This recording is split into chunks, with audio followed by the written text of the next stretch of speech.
Hey guys, so I just thought I would do a quick little video of what do you do when you get snowed in on the farm. So just got a few little tips for you, and we need to thank my lovely mother, the camera woman. She waved. Need to thank her for helping me with this video. So this is tips for being snowed in on the farm. Okay, so number one, you want to get them in the warmest, driest paddock that you have. So I've got them back in there, back in the corner of that pasture. There's kind of this little area, this little nook, kind of a cranny little place where they love to get when it's cold like this. And that down there and down below this dam right here are the warmest spots for my cows to be. So I make sure that they can get in one of those two places. Don't skimp on the feed. Put out plenty of feed. You know, we have to be economical about our hay usage. And when the weather's not terrible, I tend to try to push them hard to make them clean up their dinner plate. Because if they had their way, they'd have fresh bales every day. But they have to eat not only their meat, but also the potatoes on their plate on most days. But today, don't skimp on it. Put out an extra bale. You know, if they're all hunched and huddled together and you see them shaking, go out there, find your lowest quality feed, because I promise you, rolling out a couple of crappy bales that aren't that great is way cheaper than losing any. So if you see them hunched and shivering and shaking and they're standing with all their legs close together, and you'll see their back bowed over, which is exactly what mine are not doing. You know, roll out some hay, let them bed in that hay.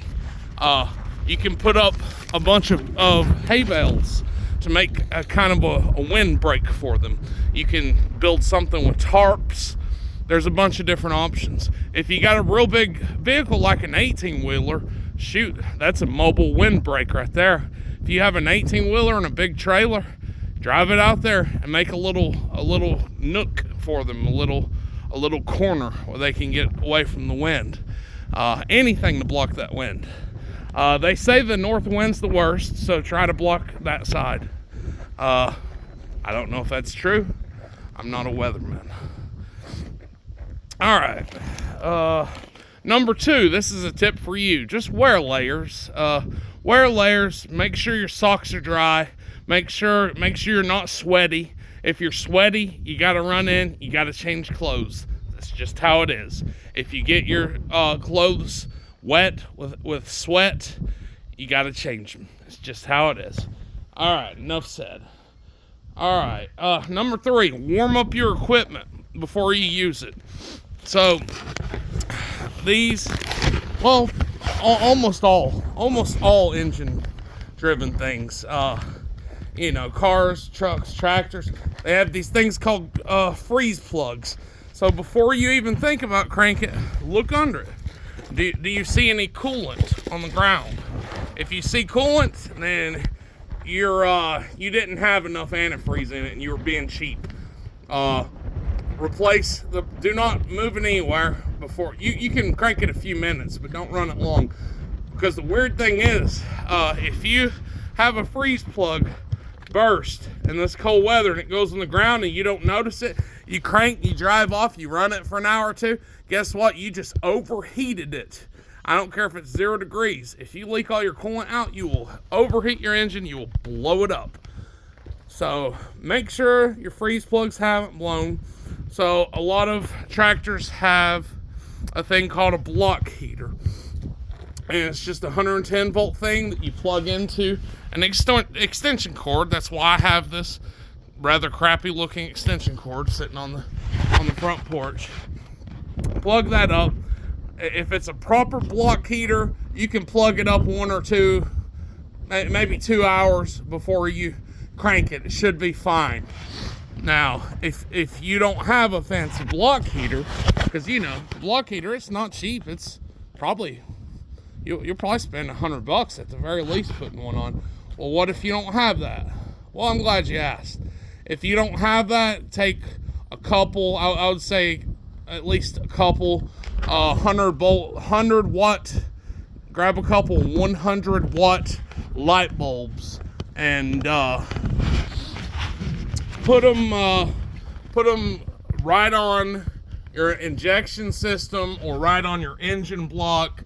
Might need to pop your hood and get better access, but put a few 100 watt bulbs either directly on your engine block or basically on your injectors are some good places to put it.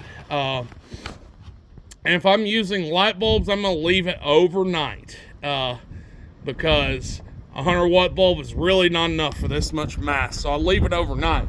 As far as the block heater, you probably don't want to leave those overnight, or at least not often, because if you leave that plugged in for 30 days every month, you're going to increase your power bill about $30 or $40 a month. Those block heaters actually use a lot of electricity. So, I've got to switch gloves. When I'm doing this, I have to have one hand with no glove. I got a beep and I'm gonna ignore it. Anyways, so that'll feel better in a minute, I think. All right. So anyways, and even if it's got a block heater, after you crank it, let it sit there, let it idle about at least 5 minutes. And that's with a block heater. If it's a 110 watt bulb, I'd let it idle 10 minutes.